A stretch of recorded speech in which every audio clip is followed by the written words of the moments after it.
Welcome to Fintrends, the podcast series dedicated to the trends and news in the fintech sector with experts. Today, I am happy to welcome Camil Bennani on a very special occasion because we are going to talk about the MEA Connect event 2026, our flagship event returning for its fourth edition. And there is two key stops, one in Douala on March 24 and one in Abidjan on March 26 and March 27. So Camil, you work at SBS. You are general manager for the Amplitude core team, and you are based in Casablanca. So you work closely with teams across the organization, and you are also involved in initiatives such as the podcast series and also the SBS content in general. So it's a pleasure to have you here today. Pleasure is mine too. Thank you. So Camil, I've briefly introduced you, but can you quickly introduce yourself with your own words? Thank you. Thank you very much. I'm very glad to be here. I'm into my fourth year at SBS. I started as a head of operations in North Africa.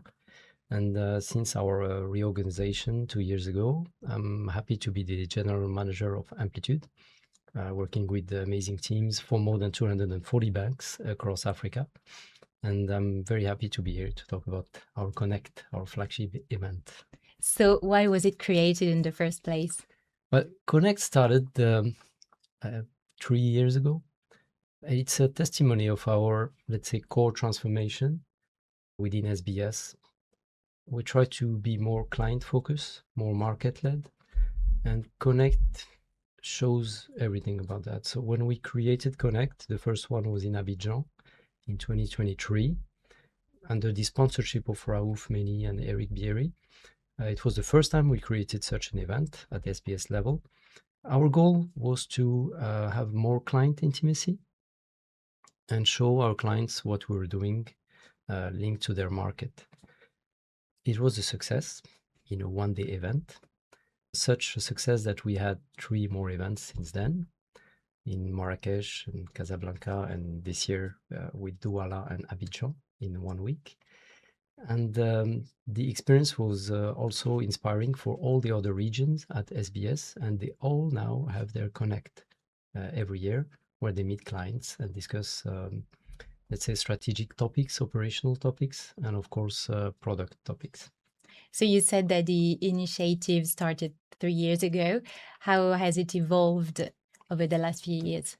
Well, the team in charge of this is an amazing team, and I have to give my hats off to them because they do miracles every year. It's always logistics, very complex logistics, very deep and interesting topics that we cover, and each year is a success, and I'm glad we have that. The difference we had, the first year was a one-day event, was like a test of what we were trying to do, but the following years we went deeper into the organization, doing more presentation, more demos about our product. We did more executive meetings with our clients, both on strategic topics or operational topics, because the luck we have, Amplitude has such a large install base with more than 240 banks. Having most of our clients in one place is just a gift. And when I say all our clients, it's around 150 to 200 people attending the Connect. So it has evolved in part by the success of and the presence of our customers. So you said that it has been a success. Is it the only reason why there's 2 events this year? No, it's not the only reason. Of course, Amplitude is a core banking leader in Africa, French-speaking Africa.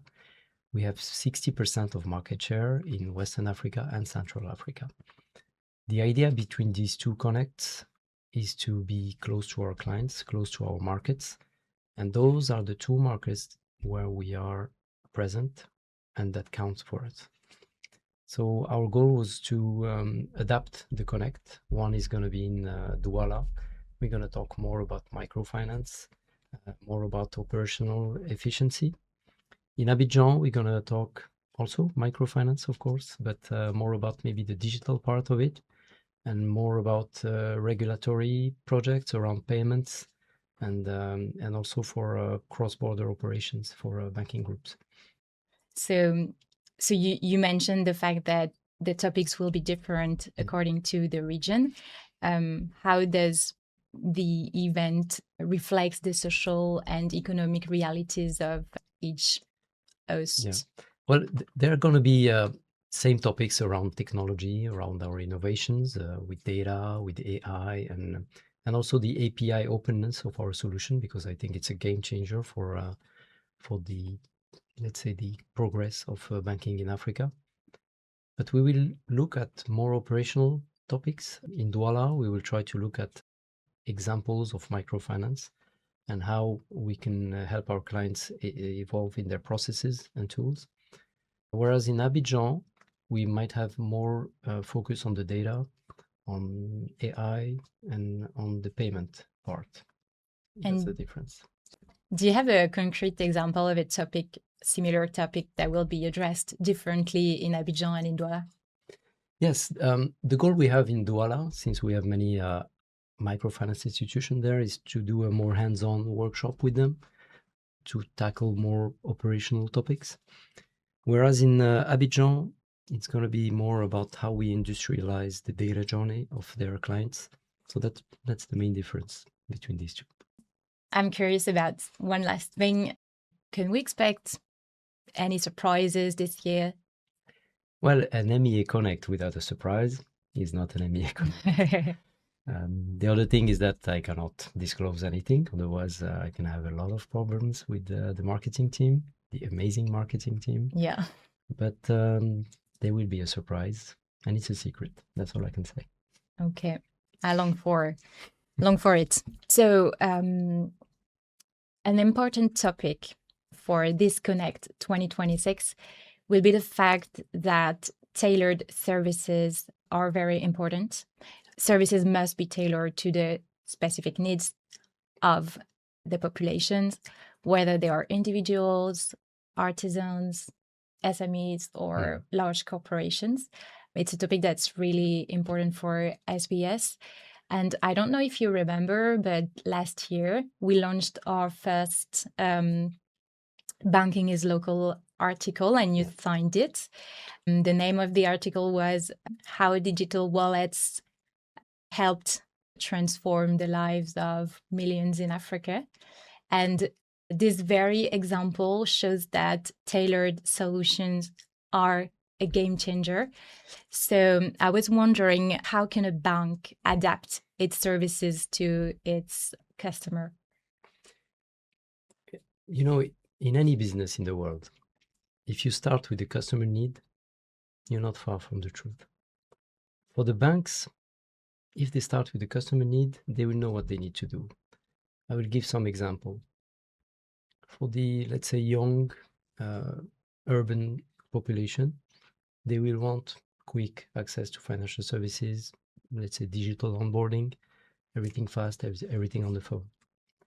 If I go further, if you take artisans or small companies, they will want easy access to loans, easy tooling for the treasury. And then if you go to farmers or maybe remote people in a remote area, they will want maybe a network that can give them those kind of services, because banks are not everywhere. They will also want easier access to loans. And then if you go to the corporate world, you will have a lot of needs in terms of treasury, in terms of payments, cross-border payments, in terms of, let's say, regulatory requirements and most of those kind of services. All these needs with all these client segments, they have one thing in common. You need a modular core banking system to help you address all of these. And that's what, as SBS, we're trying to achieve and to propose to our clients. It's a modular approach that covers the whole array of client needs in these financial services. What are the most urgent or underserved needs in the MEA region today? No doubt it's financial inclusion. It's been a topic that has been addressed for the past 10 years. We are still in it, and it's something that is very close to my heart as a mission in Amplitude. And I'm very glad that we're addressing it the right way, because today access to financial tools is not as much as we would like in Africa. And there is a large part of the population that don't have access to those financial tools like insurance, like loans, and that give you like a good help to have a better life. And the idea that we have with Amplitude is to be as much as possible close to the market need for our clients, to have the fastest time to market of our product, and also to be cost effective, and to have also a very rapid and speedy installation process. So it's a mission, and I'm speaking on behalf, I think, of all SBS employees, and in particular Amplitude teams that are doing an amazing job. I think it's our core mission. It's to help this financial inclusion wave in Africa. Talking about financial inclusion, do you have an example of a bank that has helped transform financial access? Yes, I can't name all of them, so I will name a few, and I'm sorry for the ones I'm not mentioning. But on top of my head, and we have Scolaris, which is a microfinance in Mali. They have a strong mission to bring the families, to help families finance the education of their kids. And we are helping them into this mission because they have changed their whole core banking system to Amplitude. You have Mucodec in RDC. They are also a leader in their business, and they have gone through a massive transformation of their system and the digitalization of all their services, and they are doing a great job. Also, we have the Advanced Group. They have, I think, many subsidiaries in all Africa doing microfinance, and they are on an amazing journey by transforming all their processes, putting digital wherever they can. And I'm glad we're helping them in this mission, because they also help us into improving our product and helping us do a lot of co-design and to better address those clients' needs. That's interesting. What are the obstacles to this adaptation? The first one is, of course, financing this kind of business, because most of the companies that start this business, they need to finance the whole operation, the whole core banking. So that's where we have adapted our offer, and that's what I said. We try to be as fast as possible, as cost effective as possible, to help them start their business as fast as possible. The other part of the obstacle is the system. They need to have a foundation operating system that is modular and that helps them not worry about anything except go on the field and propose their products to the clients and have happy clients after that. And that's something that we're working very hard to make our core system as stable, as robust, and as reliable as possible to help them grow their business. And if we think about the limits, how far can we push the personalization of banking without losing efficiency or profitability? Well, first, in any business, any industry, personalizing the service for the client gives more clients trust, and I think it's a must. For the banks, they have no limit, or let's say the limits have been pushed, because we have data now, we have AI, we have supercomputers, and they can process more and more data and faster. So I think now the topic for the banks is how they can scale this and how they can leverage this for their growth. And that's where we at SBS are pushing our innovation, our services, to help them achieve this ambition. Thank you so much, Camil, for your insights, for being with us.